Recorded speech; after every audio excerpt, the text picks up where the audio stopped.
దేవుని యొక్క మహాకృపను బట్టి ఈ రాత్రి వేళ కూడా దైవ సన్నిధిని మనము అనుభవించడానికి ప్రభు మనకిచ్చినటువంటి చక్కని అనుకూలతను బట్టి ప్రభువును స్తుతిస్తున్నాం.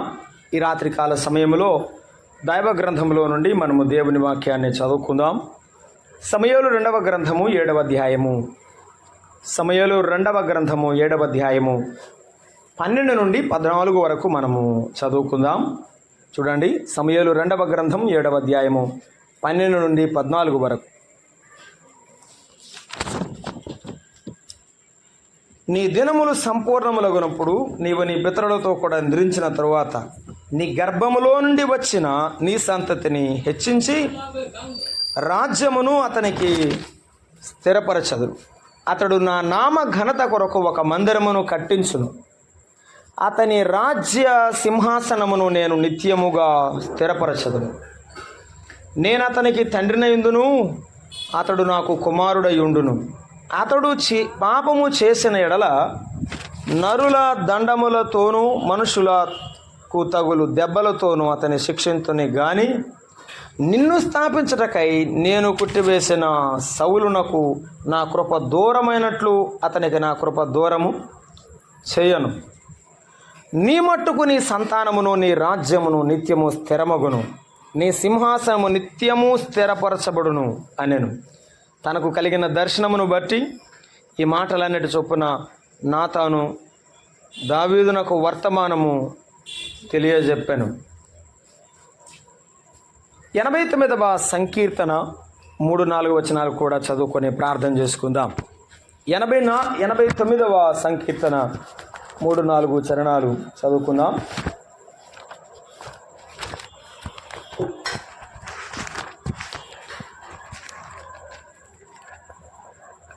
నేను ఏర్పరచుకొనిన వానితో నిబంధన చేసి ఉన్నాను, నిత్యము నీ సంతానమును స్థిరపరచదను, తరతరములకు నీ సింహాసనమును స్థాపించదనని చెప్పి నా సేవకుడైన దావీదుతో ప్రమాణము చేసి ఉన్నాను.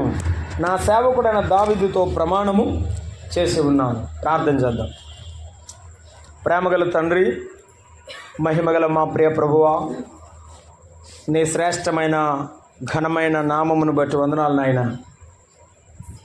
మీ దాసురాలు మా ప్రియమైన తల్లి అంజమ్మ గారి ఇంటి వద్ద ఏర్పాటు చేసిన ఈ కుడికలో ఇప్పటి వరకు మిమ్మల్ని కీర్తన ద్వారా మహిమపరిచిన మీ పిల్లలను బట్టి స్తోత్రములు. ఈ రాత్రి ప్రభువా, మీ వాక్యమును మేము చదువుకున్నాం. మా నాయన, మా అందరితో మీరు మాట్లాడండి. మేము మేలు పొందినట్లుగా, దిద్దబడినట్లుగా మీరు మాతో మాట్లాడండి.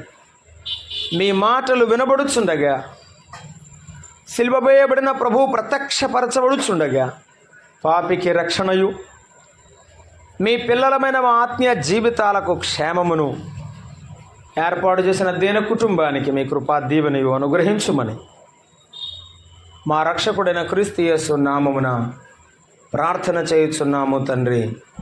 ఆమెన్. ప్రభువునందు ప్రియమైన సహోదరులారా, బైబిల్ గ్రంథంలో దావీదుకు దేవుడిచ్చిన ఆశీర్వాదాలు అనే అంశము చాలా గొప్ప అంశం. అది దావీదు దేవుని నమ్ముకోవడమే ఒక గొప్ప ఆశీర్వాదం. దావీదు యొక్క హృదయము దేవుని ఇల్లుగా, దేవుని ఆలయముగా మలచి ప్రభువుకు విరిగి నలిగిన మనస్సును సమర్పించిన వాడు. రెండవ ఆలోచన దైవ గ్రంథములో ప్రభు నాకు ఇచ్చినది మీ ఎదుట ఉంచాలని ఇష్టపడుతున్నా. 2 భాగాలలో మనం చదువుకున్న 2 భాగాలు అంటే సమూయేలు రెండవ గ్రంథం 7వ అధ్యాయం 12 నుండి 14 వరకు ఉన్న భాగంలో కానీ, 89వ సంకీర్తన 3-4 చరణాల్లో మనం చదువుకున్న భాగము కానీ 2 ఒకే అంశాన్ని ప్రస్తావిస్తున్నాయి. అదేమిటంటే దావీదు యొక్క సింహాసనం. దావీదు యొక్క సింహాసనం.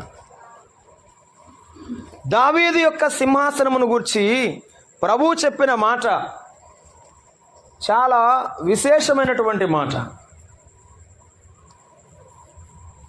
యెషయా గ్రంథము చదువుచున్నప్పుడు దేవుడు నాకు ఇచ్చిన తలంపులు ఇవి. 7వ అధ్యాయం యెషయా గ్రంథంలో దావీదు ఇల్లు మనకు కనబడుతుంది. 9వ అధ్యాయంలో దావీదు సింహాసనం కనబడుతుంది యెషయా గ్రంథంలో. 16వ అధ్యాయంలో దావీదు గుడారం, 22వ అధ్యాయం యెషయా గ్రంథంలో దావీదు పట్టణం, 37వ అధ్యాయంలో దావీదు పరలోకపు తండ్రి లేక దావీదు దేవుడు. యెషయా గ్రంథం అంతటిలో దావీదు పట్ల దేవునికి ఉన్న సంకల్పాన్ని గురించి రాస్తూ వచ్చాడు అక్కడక్కడ. ఈ రాత్రి వేళ దేవుడు దావీదుకు ఇచ్చినటువంటి సింహాసనమును గూర్చి దేవుడు ఏమని మాట్లాడుతున్నారు అది మనం జ్ఞాపకం చేసుకుంటున్నాం. యెషయా గ్రంథం 9వ అధ్యాయం 7వ వచనం చదువుదాం. చూడండి ప్రభు ఏమంటున్నాడు దావీదు సింహాసనాన్ని గూర్చి. 9వ అధ్యాయము 7వ వచనం, ఇది మొదలుకొని మితి లేకుండా దానికి వృద్ధియు క్షేమమును కలుగునట్లు సర్వకాలము దావీదు సింహాసనమును రాజ్యమును నియమించును అన్నాడు. దావీదు సింహాసనాన్ని నియమించిన వాడు ఎవరు? మన ప్రభు అయిన యేసుక్రీస్తు. ఆయన దావీదు రాజ్యమును నియమించును అన్నాడు, నియమించాడు. అంత మాత్రమే కాదు, రెండవ మాటలు అన్నాడు, ఆ న్యాయము వలన నీతి వలన రాజ్యమును స్థిరపరచుటకు అని చెప్పాడు. ఆయన దావీదు రాజ్యమును స్థిరపరిచిన వాడు ఆయన. అసలు దావీదును రాజుగా నియమించిన వాడు ఆయన. ఆలోచన చేయండి, ఎవరినైనా ఆయన నియమించాలన్నా, ఏ కుటుంబాన్నైనా ఆయన స్థాపించాలన్నా, స్థిరపరచాలన్నా ఆయన చేతిలో ఉన్నది. ప్రభువు మనకిచ్చే బిడ్డలు కానీ మన కుటుంబం కానీ స్థిరపడాలంటే ఆయన చేతిలో మనం ఉండడం అనేది ఎంతైనా దీవెనకరం. దావీదు అలాగనే ఆశీర్వదింపబడిన వాడుగా కనపడుతున్నాడు. నేను ఆ మాటలే గుర్తు చేస్తున్నాను. దావీదు రాజ్యమును నియమించిన వాడు ఆయన, ఆయన రాజ్యమును స్థిరపరిచిన వాడు ఆయన. ఎలాగునా? సమూయేలు 2వ గ్రంథం మనం చదువుకున్న భాగానికి రండి. 2వ సమూయేలు గ్రంథము 7వ అధ్యాయం 12వ వచనం. నీ దినములు సంపూర్ణములగునప్పుడు అని ఆయన ప్రారంభించాడు కదా. నీవు నీ పితరులతో కూడా నిద్రించిన తరువాత నీ గర్భములో నుండి వచ్చిన నీ సంతతి అని చెప్పాడు. నీ గర్భములో నుండి వచ్చిన నీ సంతానము నేను హెచ్చిస్తాను అని దేవుడు చెప్పాడు. జాగ్రత్తగా వినండి. దేవుడు వాగ్దానము చేశాడు. అప్పటికి ఇంకా సొలొమోను రాజు కాలేదు. అప్పటికి ఇంకా సొలొమోను పెద్దవాడు కాలేదు. దావీదు దేవుని యందు భయభక్తులు కలిగి ఉండగా, నేను నీకు ఒక కుమారుని ఇస్తాను, నా నామ ఘనత కొరకు అతడు ఒక మందిరాన్ని కట్టిస్తాడు అని దేవుడే వాగ్దానం చేశాడు. అలాగే రాత్రి గమనించండి, దేవుని యందు విశ్వాసం ఉంచిన వారి పట్ల ఆయన సంకల్పం ఎంతో గొప్పది. ఎవరు ఆయన యందు విశ్వాసం కలిగి ఉంటారో వారి కుటుంబాన్ని, వారి జీవితాలను దేవుడు ఈ లోకములో నియమించడం కాదు, ఆయన స్థిరపరిచేవాడుగా ఉన్నాడు. ఆయన స్థిరపరిచేవాడుగా ఉన్నాడని ఈ రాత్రి మనం జ్ఞాపకం చేసుకున్నాం. దావీదు మాత్రమే స్థిరపడలేదు, దావీదు సంతానము కూడా స్థిరపడింది. మన కుటుంబము యొక్క స్థిరతకు, లేకపోతే మన బిడ్డల యొక్క భవిష్యత్తు ఆశీర్వాదానికి కూడా కారణం ఏమిటంటే దేవుని యొక్క కృపా దీవెనని మనము జ్ఞాపకం చేసుకున్నాం. అందుకే చెప్పాడు, హెచ్చించి రాజ్యమును అతనికి స్థిరపరచదను.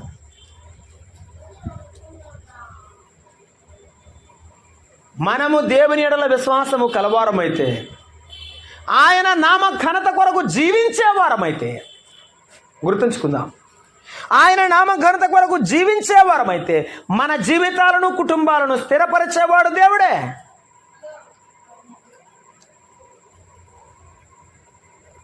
తేడా ఎక్కడల్లా వస్తుందంటే, దేవుని వాక్యము తెలిసి కూడా, విని కూడా, అర్థమై కూడా దేవుని వాక్యానుసారముగా బ్రతకకుండా ఇష్టానుసారమైన జీవితాన్ని కలిగి ఉంటున్నారే, అక్కడే దేవుని చేతిలో ఉన్న ఆశీర్వాదాన్ని తమ చేతిలో పొందలేకపోతున్నారు.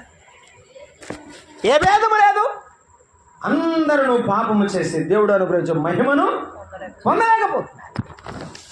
ప్రతి మానవుడు కూడా దేవుడిచ్చేటువంటి మహిమను, దేవుడిచ్చేటువంటి ఆ కృపా తేజస్సును పొందకుండా పోవడానికి కారణం మానవుని యొక్క పాప కోరికలు, మానవుని యొక్క పాప స్వభావం అనేటువంటి జీవితమే. అలాగైతే వినండి, దావీదు తన జీవితంలో దేవుని నమ్ముకున్న తర్వాత దేవుడు ఆయనకు ఒక సింహాసనము నియమించి దానిని స్థిరపరిచి తన కుమారుని ద్వారా ఆయన స్థిరపరిచి ఆశీర్వదిస్తానన్నాడు. ఎల్లకాలము నిత్యము ఉండునన్నాడు. కానీ ఆ మాటకు కట్టుబడి ఉండలేదు. గుర్తుంచుకుందాం. దేవుడు ప్రమాణం చేశాడు.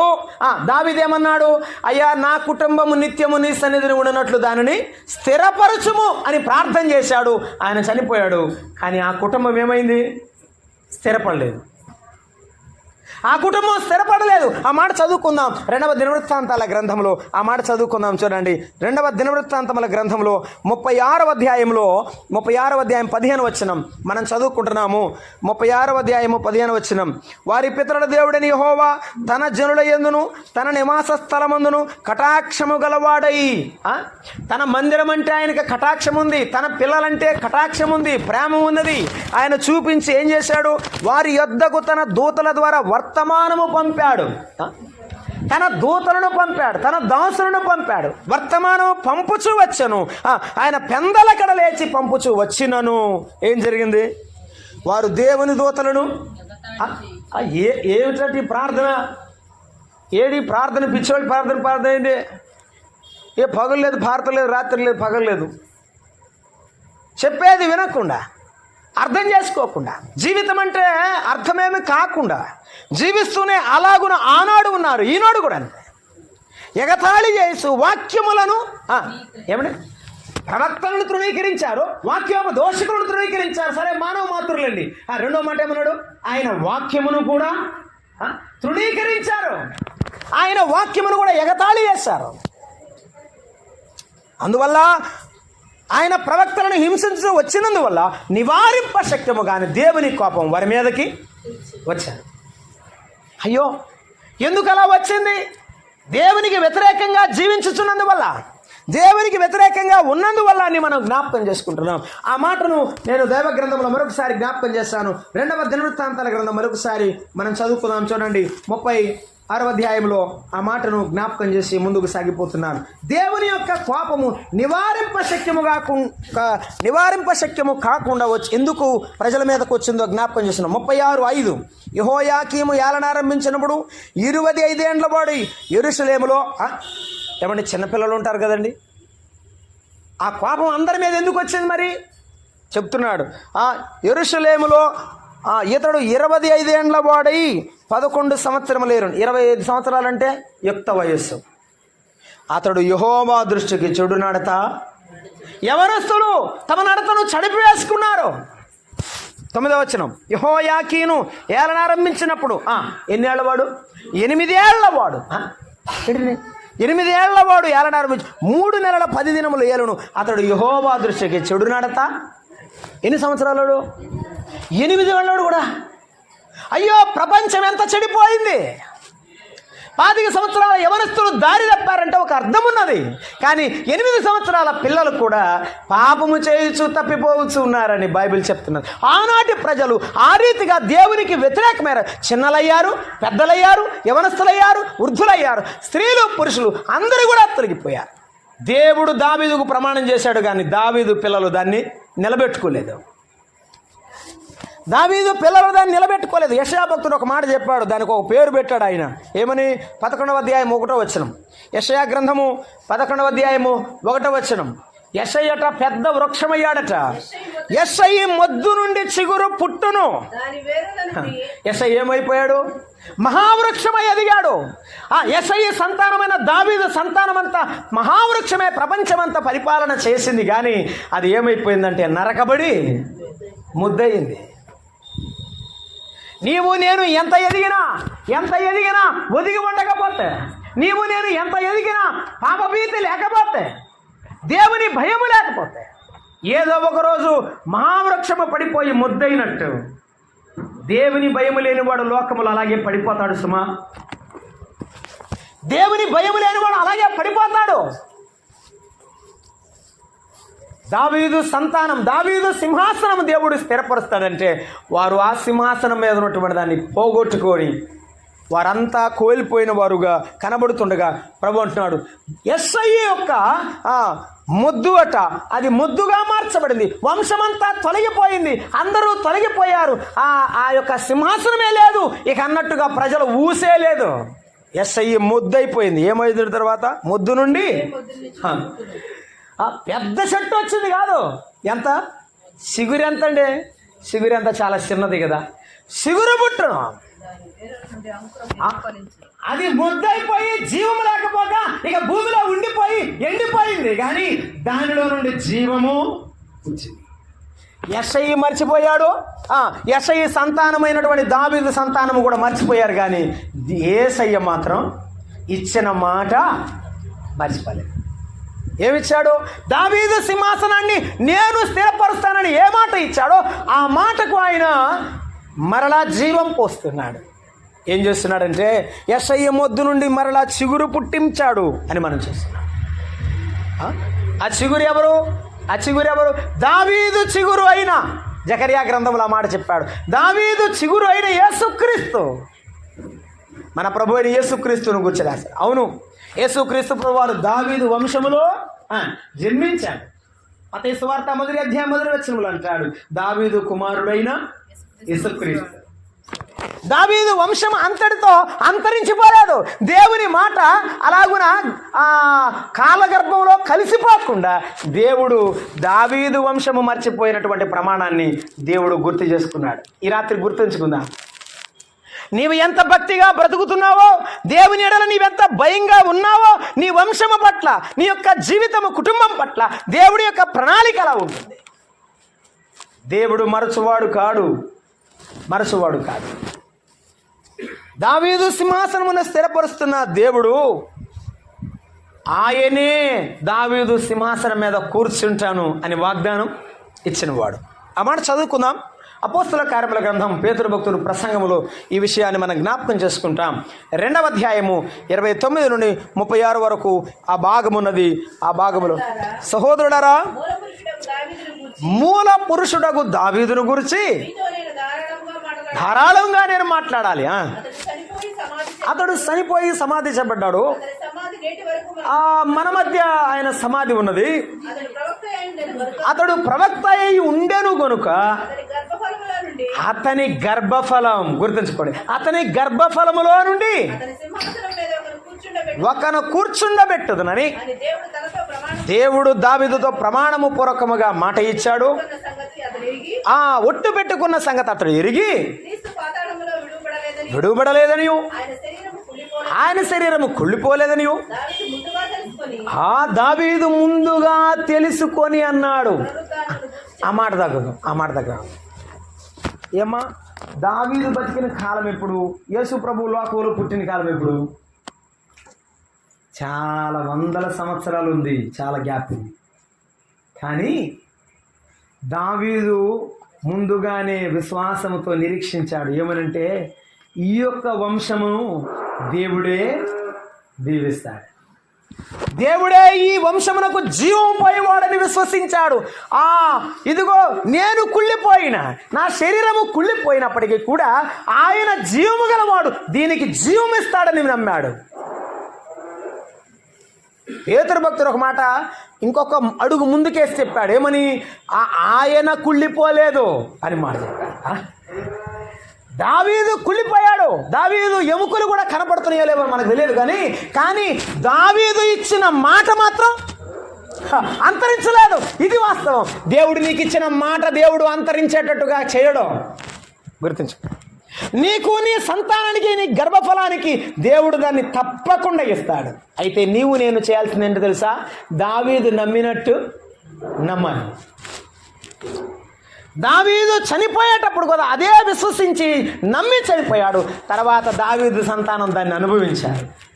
నీవు నేను కూడా మన బిడ్డల కొరకు ఆ ఆశీర్వాదాన్ని విడిచిపెట్టడానికి ప్రభు దగ్గర నమ్మకంగా ఉండాలి.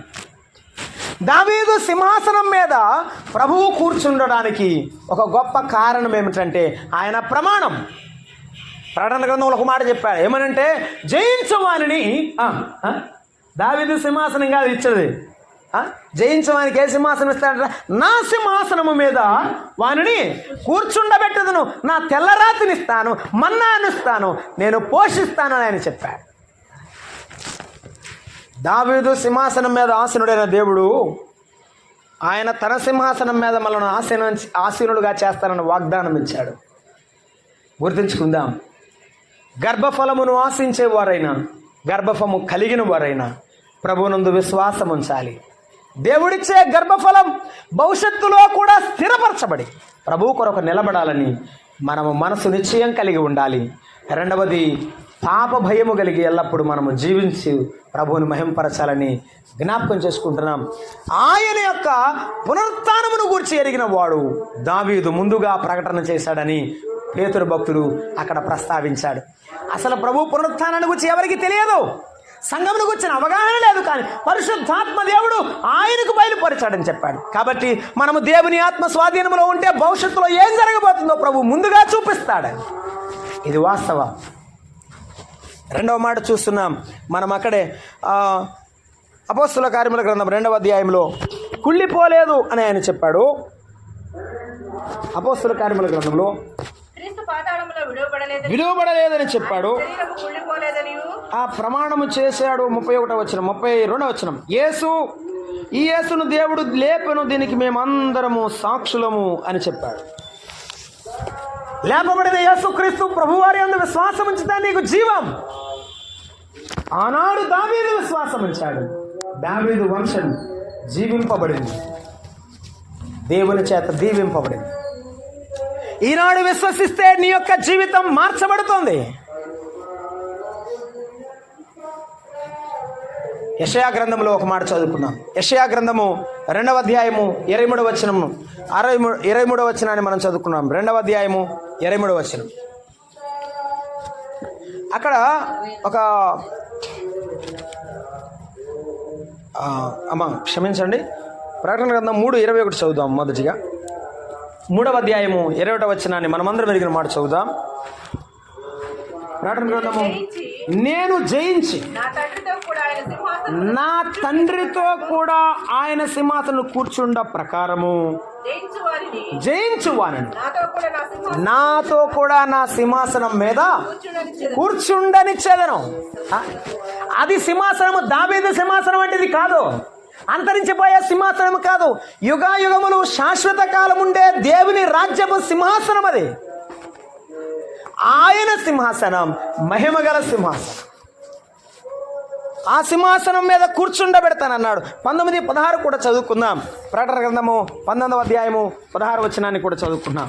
19వ అధ్యాయము 16 వచనంలో, రాజులకు రాజును ప్రభువులకు ప్రభువును అను నామము ఆయన వస్త్రము మీదను తొడ మీదను రాయబడి ఉన్నది. 15లో ఆయన సర్వాధికారి అని చెప్పాడు. 16లో రాజులకు రాజు ప్రభువులకు ప్రభు అయిన ఆయన యొక్క సింహాసనం. ఆయన ప్రభువు, ఆయన రాజు మాత్రమే కాదు, ఆయన ప్రభువులకు ఆయన మహాచక్రవర్తిగా సర్వలోకమును పరిపాలించే రారాజుగా ఉన్నాడు. అయితే ఆ రారాజు యొద్దకు రావడానికి నీవు ఇష్టపడుతున్నావా? ఆ రారాజు వంశములో నీవు రావడానికి ఇష్టపడుతున్నావా? ఎవరైతే యేసుక్రీస్తు ప్రభువునందు విశ్వాసం ఉంచుతారో, పేతురు భక్తుడు రాశాడు. ఏమని? పేతురు రాసినటువంటి మొదటి పత్రికలో 2వ అధ్యాయములో 9వ వచనంలో చూస్తున్నాం. అయితే మీరు చీకటిలో నుండి ఆశ్చర్యకరమైన వెలుగులోనికి మిమ్మల్ని పిలిచినమని గుణాతిశయములను ప్రచురము చేయు నిమిత్తం అన్నాడు. చీకటిలో ఉన్న వారిని దేవుడు పిలిచాడు, చీకటిలో ఉన్న వారిని వెలుగులోనికి పిలిచాడు. అంధకార సంబంధమైన సాతాను బంధకాల్లో బంధింపబడిన వారిని పిలిచాడు. ఎందుకు పిలిచాడు? అతడు ఆయన పిలిచిన వారి గుణాతిశయములను ప్రచురము చేయు నిమిత్తము మీరు ఏర్పరచబడిన వంశమును రాజులైన యాజక సమూహముగా ఉండడానికి పిలిచాడు. దావీదు తండ్రి అయిన యెషయి రాజు కాదు, అవునా కదా? యెషయి రాజు కాదు, కానీ దావీదు రాజు అయ్యాడు దేవుని యొక్క అభిషేకం వలన, దేవుని యొక్క అభిషేకం వలన, దేవుని యొక్క వాగ్దానం వలన. ఈ రాత్రి నీవు నేను కూడా పరలోక రాజు అయిన యేసుక్రీస్తు ప్రభు యొక్క రాజ్యములో మనము కూడా ఆయన రాజులేని యాజక సమూహములో చేర్చబడాలి అంటే ఆయన యందు విశ్వాసం ఉంచాలి. ఆయన యందు విశ్వాసం ఉంచి రక్షింపబడాలని ప్రభువు కోరుతున్నాడు. ఆయన సన్నిధిలో మనము రాజులముగా చేయబడతాం. రెండవది, ఆయన యందు విశ్వాసం ఉంచిన వారిని ఆయన స్థిరపరిచేవాడుగా ఉంటాడు. వాని సంతానమును కూడా ఆయన ఏం చేస్తాడు? స్థిరపరిచేవాడుగా ఉంటాడు. కాబట్టి మనము, మన కుటుంబాలు, మన సంతానం స్థిరపరచబడినట్లుగా మనము దేవుని సన్నిధిలో ఉండాలి అని మనము జ్ఞాపకం చేసుకున్నాం. కాబట్టి మన యొక్క పౌరసత్వం ఫిలిప్పీ పత్రికలో చదువుతారా? 4:21. ఫిలిప్పీ పత్రిక 4వ అధ్యాయము 21వ వచనం. ప్రతి పరిశుద్ధునికి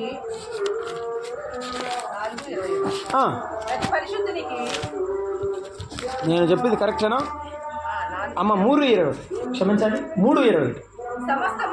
సమస్తమును శక్తిని బట్టి ఆయన మన దీన శరీరమును తన మహిమగల శరీరమునకు సమరూపముగా మార్చేస్తాడు. ఈ లోకములో ఉన్న మహిమ వంటిది కాదు ఆయన మహిమ. ఈ లోకములో ఉన్న అధికారము వంటిది కాదు ఆయన అధికారం. పరలోకములో ఉన్న అధికారము దేవుని యొక్క శక్తి కలిగిన అధికారం. అందువల్ల పౌలు భక్తుడు ఫిలిప్పీలకు రాస్తూ 20వ వచనంలో మన పౌరస్థితి పరలోకములో ఉన్నది. మన పౌరస్థితి ఎక్కడ ఉంది? పరలోకములో ఉంది. ఈ భూలోకంలో మనం భారతీయులం, భారతదేశపు పౌరులం. కానీ ఈ లోకాన్ని విడిచిపెడితే మనము పరలోకములో పౌరులం. ఎందువల్ల? ప్రభు అయిన యేసుక్రీస్తునందు విశ్వాసం. అయితే ఈ రాత్రి వినండి అమ్మా, దేవుని సన్నిధిలో మన కుటుంబాలు కానీ మన పిల్లలు కానీ దేవుని యొక్క సింహాసనం ఎదుట నిలబడినట్టుగా, ఆయన సింహాసనం మీద కూర్చుండువారుగా, దేవుని రాజ్యపు హక్కుదారులుగా ఉండుటకు ప్రభువునందు విశ్వాసం ఉంచాలి. దావీదు యొక్క సింహాసనము దేవుడే నియమించాడు. ఆ సింహాసనాన్ని దేవుడే స్థిరపరిచాడు. దావీదు తొలగిపోయినప్పుడు దేవుడు ఏం చేశాడు చెప్పండి? దావీదు సంతానం తొలగిపోయినప్పుడు ఏం చేశాడు? ఆయనే ఆ సంతానాన్ని మరలా సరిచేయడానికి ఇష్టపడి ఆ వంశములో ఆయనే జన్మించాడు.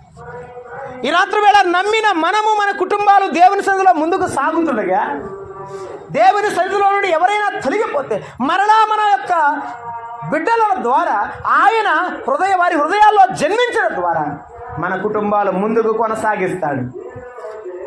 దావీదును మరువని వాడు ఈ రాత్రి నిన్ను కూడా మరువని దేవుడని దేవుని వాక్యానికి బట్టి మాట్లాడుతూ ఉన్నా. ప్రభు చెప్పాడు, తల్లి అయిన మరచునేమో కానీ నేను నిన్ను మరువను అని చెప్పిన దేవుడు మాట్లాడుతున్నాడు. దావీదు సింహాసనం మీద ఉండి నేను దేవుని యొక్క సేవకుడను, నేను నీ సేవకుడను, నేను నీ సేవకురాలి కుమారుడని చెప్పుకున్నాడు. అవును, వాస్తవం. 19వ కీర్తనలో దావీదు రాసినటువంటి కీర్తనలో నీ వాక్యం వలన నీ సేవకుడు హెచ్చరిక, సింహాసనం మీద ఉన్న అంతఃపురంలో ఉన్న దేవుని వాక్యం హెచ్చరికతో సరిచేసేది. ఇది దేవుని యొక్క సన్నిధిలో మనకు కలిగే ఆశీర్వాదం. ఆయనను విశ్వసించడం ద్వారా ఆయన పిల్లలంగా మార్చబడ్డం కాదు, ఆయన రాజ్య వారసులను కావడం కాదు, ఆయన సింహాసనానికి హక్కుదారులు మాత్రమే కాదు, 4వదిగా చెప్తున్నాడు, ఆయన వాక్యము మనల్ని ఎల్లప్పుడూ సరిచేస్తాడు. ఆయనే మనలను సరిచేసేవాడు, ఆయనే మనకు దీపమై నడిపించేవాడు అయి ఉంటాడు. అలాగైతే దేవుని సన్నిధిలో ఉన్న మనము ఈ రాత్రి వేళ జ్ఞాపకం చేసుకుందాం, మన ప్రభువు మనలను నడిపించేవాడుగా ఉన్నాడు. యెషయా గ్రంథం 16వ అధ్యాయం 5వ వచనంలో చెప్పాడు, అది దావీదు గుడారం అని చెప్పాడు.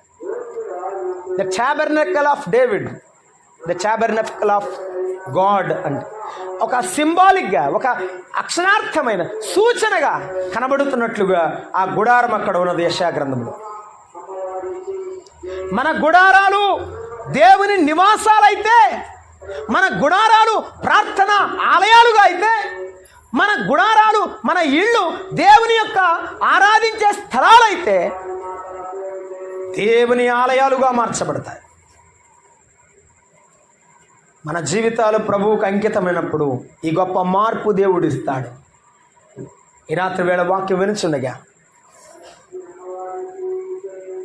ఈ రాత్రి వేళ ప్రభువును బట్టి కిషోర్ గారు కానీ వరలక్ష్మి గారు కానీ ప్రభువునందు విశ్వాసం ఉంచి ప్రభువే భవిష్యత్తులో మాకు సంతానం ఇచ్చేవాడని వారు ప్రభువునందు విశ్వసిస్తే ప్రభువు కనికరిస్తాడు. 2వది, వారు అలాగున స్థిరపడి ప్రభువులో బలపడుతూ ఉంటే ప్రభు ఆ సంతానాన్ని కూడా స్థిరపరచువాడని ప్రభు వాక్యమును బట్టి తెలియచేస్తున్నాను. అందుకే ప్రభు అయిన యేసుక్రీస్తు వారు రారాజుగా ఉండి ఆయన మనందరి కొరకు ఆయన దరిద్రుడయ్యాడు. మన నిమిత్తమై ఆయన దరిద్రుడుగా లోకములో జన్మించాడు. 33.5 ఏళ్ళు జీవించాడు. అమ్మా అయ్యా, మన నిమిత్తమై లోకములో మానవుడిగా జీవించి మన పాప శాపములన్నీ తన భుజాన వేసుకుని ఆ ప్రభువారు మన పాపాలను భరించాడు, మన శాపాలను సహించాడు. మన యొక్క పాపం వలన కలిగేటువంటి దుర్వాసన బహుభయంకరమైనది, దానిని కూడా ఆయన సహించి మన పాపములకు రావాల్సిన శిక్షను భరించాడు. సర్వలోకములో ఉన్న మానవులందరి కొరకు ఆయన చనిపోయాడు. మానవుని వలె సమాధి చేయబడ్డాడు కానీ అయిలారా, సమాధి చేయబడ్డాడు కానీ మరణాన్ని జయించి తిరిగి లేచాడు. ఈ రాత్రి గాయపడిన కరములు చాపి ఆయన పిలుస్తున్నాడు. ఎందరూ ఆయన ఎద్దకు వస్తే వారందరినీ తన బిడ్డలుగా అంగీకరిస్తాడు. ఒక రోజున దావీదు వచ్చి దేవుని ఎదుట విలపించి ఏడ్చి గుండె బద్దలవునంతగా మారు మనసును పొందాడు. విరిగి నలిగిన మనస్సే నీకు ఇష్టమైన బలి అని ప్రభు ఎదుట మాట్లాడుతున్న మాటను జ్ఞాపకం చేసుకుంటున్నా. దేవుని విరిగిన మనసుతో లొంగిపోయాడు, ప్రభువుని నమ్ముకున్నాడు, ప్రభువుకు లోబడి జీవించాడు. కాబట్టి దేవుని చేత ఆశీర్వదింప కనుక మనం ప్రభు ఎదుట లోబడి ఉందాం, ప్రభువుకు అప్పగించుకుందాం. మనము మన కుటుంబాల ప్రభువుకు అప్పగించుకుంటే సమస్త భవిష్యత్తును తన చేతిలో ఉండి చిత్తానుసారంగా నడిపించి ప్రభు దీవించువాడై ఉన్నాడని ప్రభు వాక్యాన్ని బట్టి తెలియజేస్తూ ముగిస్తున్నాను. ప్రభు తన వాక్యమును మన వినికిడిలో దీవించునుగాక. ఆమేన్. ప్రేమగల తండ్రి, స్తోత్రార్హుడా, మీకు వందనాలు, స్తోత్రాలు. సంతానం అనుగ్రహించాలని కోరుకుంటున్న కిషోర్ గారు, వరలక్ష్మి గారిని మీరు కనికరించండి నాయన. మీ అందున్న విశ్వాసం ప్రభువా మరెక్కువ బలపరచబడి మారు మనసుకు రక్షణకు పాత్రులుగా చేయండి. దావీదు వలె మీ యందు విశ్వసించి సంతానమును పొంది ఆ సంతానం మీ సన్నిధిలో స్థిరపరచబడినట్లుగా సహాయం చేయండి. అయ్యా ప్రభువా దేవా, మేము ఒట్టివారం, మేము ఎందుకు పనికిరాని వారమే. మీ ప్రేమే మమ్మను ఇంతగా చేసింది, మీ దయే మమ్మను హెచ్చించినది. నాయన మీకు వందనాలు. కనికరించండి, ఆ బిడ్డలను మీరు కనికరించండి ప్రభా. అంటే మమ్మ ఆపరేషన్లు దయ చూపించండి. అంటే ఆపరేషన్ చక్కగా విజయవంతంగా పూర్తి అవ్వడానికి సహాయం చేయండి మా దేవా. మరి ప్రసాద్ అన్నయ్య గారిని అలాగే సహోదరిని మీరు దీవించి ఇచ్చిన బిడ్డలను కనికరించండి. మీ కృపా దీవెనకు అప్పగిస్తున్న వారి ఆరోగ్యాలు మీ చేతిలో ఉంచుతుండగా దయ చూపించండి. అది బాబా, నేను ఆరోగ్యాన్నితో మీరు నింపండి మనం ప్రార్థన చేస్తున్నా. అయ్యా ప్రభువా, ఈ దిన కుటుంబంలో ఉన్న ప్రతి ఒక్కరిని కూడా మీ హస్తాలకు అప్పగిస్తున్నాను. పేరు వరుసను కనికరించిన ఈ రాత్రి మీరు మాతో మాట్లాడిన మాటలకు నీరు కట్టి ఫలింపు దాయిచ్చిన క్రీస్తు యేసు నామమున వేడుకొనుచున్నాము తండ్రి. ఆమేన్. అందరికీ వందనాలు.